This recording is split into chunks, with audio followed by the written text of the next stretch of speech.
Praise the lord. యోహాను సువార్త 10వ అధ్యాయం 11వ వచనం. నేను గొర్రెలకు మంచి కాపరిని. మంచి కాపరి తన గొర్రెల కొరకు ప్రాణం పెట్టునని వాక్యం సెలవిస్తా ఉంది. ప్రియ దేవుని ప్రజలారా, మనం నమ్మిన కాపరి మంచి కాపరి. గొర్రెలు మంచివి కాకపోయినను కాపరైన యేసయ్య మన కోసం ప్రాణం పెట్టే అంత ప్రేమ కలిగిన వాడు. కాబట్టి మనం పొరపాట్లను బట్టి, తప్పిదాలను బట్టి కృంగిపోయి బలహీన పరిస్థితిలో ఉన్నను మన కాపరి మనం విడిచిపెట్టేవాడు కాదు.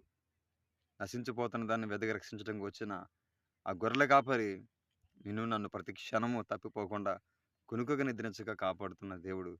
కాబట్టి ఏ పరిస్థితిలో ఉన్నాను మన కాపరి మంచి కాపరి.